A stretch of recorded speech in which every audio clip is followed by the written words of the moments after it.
La piel, primera parte. Es el órgano más extenso de nuestro cuerpo. Sus funciones son proteger nuestros órganos internos, evitar la pérdida de líquidos, prevenir y combatir las infecciones, es decir, es una barrera protectora contra el exterior. Además nos ayuda a mantener constante nuestra temperatura interior, que puede ir de 35 a 37 grados. Si lo vemos a nivel subcutáneo, superficie cutánea, sería de 30 a 33,5.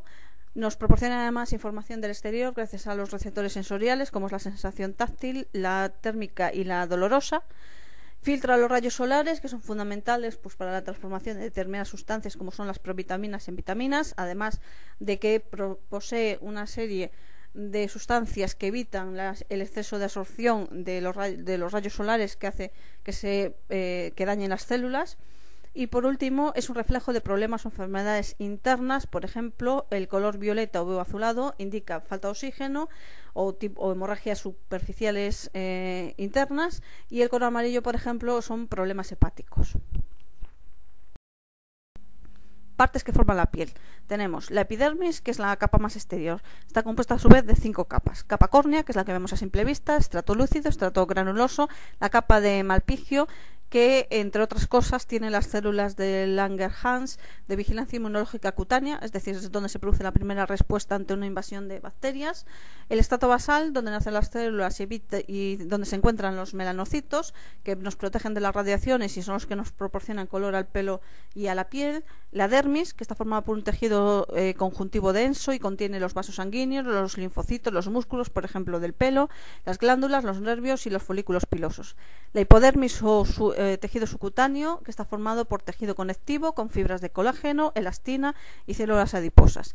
Y por último, anexos cutáneos, como es el pelo, que es un tallo de queratina que nace en el folículo piloso, las uñas, que son láminas de queratina dura, que está formada por la lámina ungueal, que es lo que nos cortamos, y la raíz o lúnula, que es donde crece, y las glándulas sebáceas, sudoríparas, ceruminosas y apocrinas.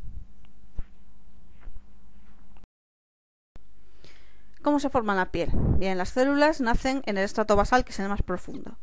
A medida que nacen, empujan a las células que están por encima, las van empujando hacia arriba. A medida que ascienden por las distintas capas que tiene la piel, se va produciendo cambios en esas células. Esas células van a perder su núcleo y además van a llenarse de materia córnea.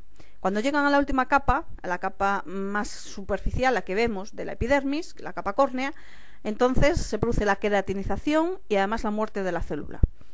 Y las células van a pasar de ser células individuales a fusionarse unas con otras, de forma que van a formar una capa que es una capa córnea, que es impermeable, que es flexible y además resistente a la erosión. Es impermeable gracias a la queratinización. Si queréis ver más profundamente cómo es el proceso, lo tenéis al final del vídeo, tenéis la dirección de la página donde tengo colgado el artículo. Cambios en la piel con la edad. En la epidermis.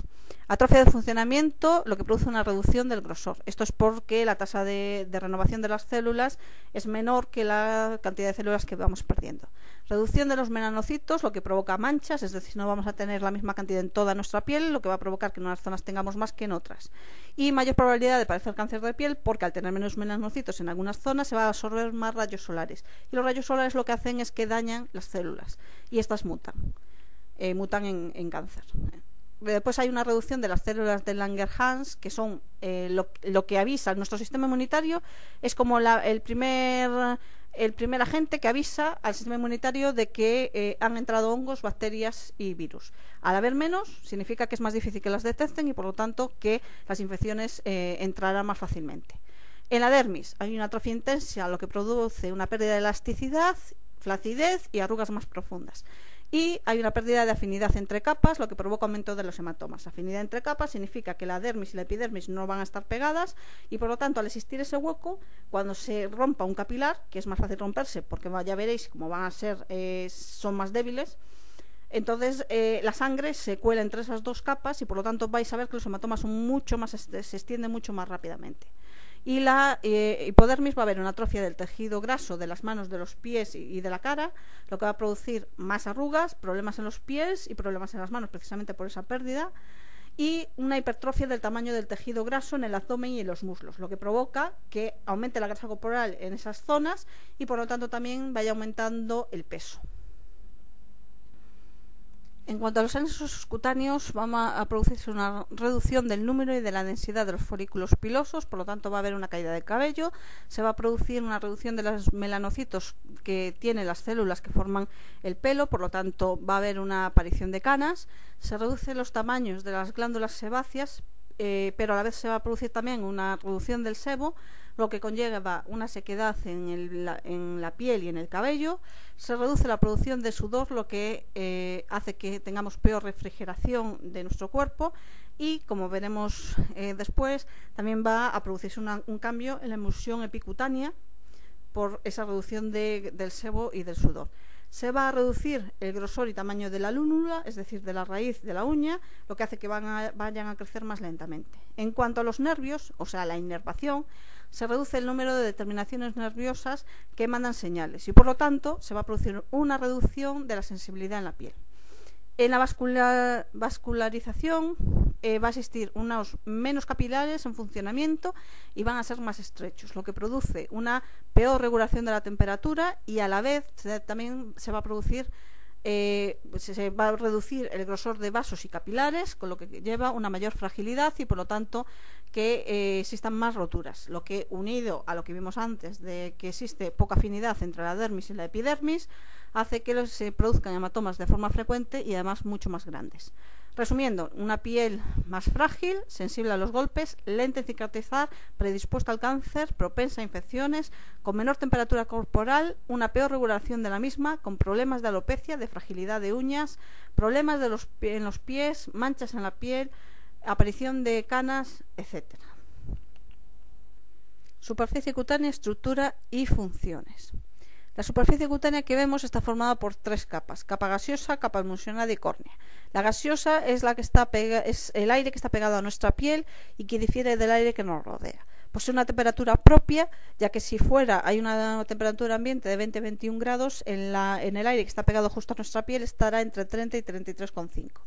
Además, también difiere en cuanto a la humedad. Existe una mayor humedad en el aire que está pegado a nuestra piel debido a la vaporización del sudor y a las pérdidas transdérmicas de las láminas córneas de la piel.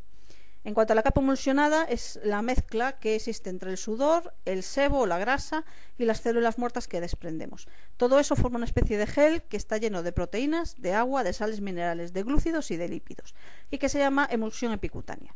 Es de tendencia ácida y permite que nuestra piel esté en perfecto estado. Y existe dos tipos: emulsión de lípidos en agua, que es mayor cantidad de sebo que agua, y emulsión de agua en lípidos, que sería mayor cantidad de agua que de sebo. Esto va a hacer que nuestro tipo de piel sea uno u otro. Y después tenemos en sí la capa córnea, que es en sí la piel. Es la última capa de la epidermis que hemos visto anteriormente. El pH cutáneo y sus funciones. El pH de la superficie de nuestra piel es de 5,5 de acidez, mientras que en las capas más profundas de la epidermis, la capa basal es de 6,82. ¿Por qué hay esa diferencia? Porque aparte del pH que de por sí tenga el tejido, existe influencia del CO2 de la capa gaseosa que hemos visto antes y del sudor y del sebo de la capa emulsionada que también hemos visto antes. Entonces, esto lo que hace es que nos va a determinar ese grado de acidez. Funciones. Las funciones del pH son defendernos de los microorganismos externos, es decir, los ácidos grasos que forman parte del sebo tienen un efecto antibactericida, y por otro, los ácidos grasos que provienen del sudor tienen efecto fungicida. Eso hace que nos defiendan contra las bacterias y contra los hongos. Y por otra parte, la otra función sería estabilizar las condiciones físico-químicas de la superficie cutánea, entre ellas la impermeabilidad. Si reducimos la acidez de nuestra piel, por una parte vamos a tener la piel más permeable, es decir, se van a penetrar más los líquidos, pero a la vez vamos a reducir el papel que tiene de defensa frente a ataques de los microorganismos y por lo tanto seremos más propensos a coger infecciones. Fin de la primera parte. Podéis encontrar el artículo de forma más extensa en mi blog http://blusacop.blogspot.com o buscáis en Google Mi estrella en la eternidad. Vais a encontrar en un índice en el lado derecho, buscáis allí en salud y belleza o en cuidados a paciente y podéis encontrar el primero y ya la segunda parte, que habla sobre los tipos de piel y algunos problemas más comunes. En otras partes pues pondré distinto tipo de mascarillas, remedios, etcétera.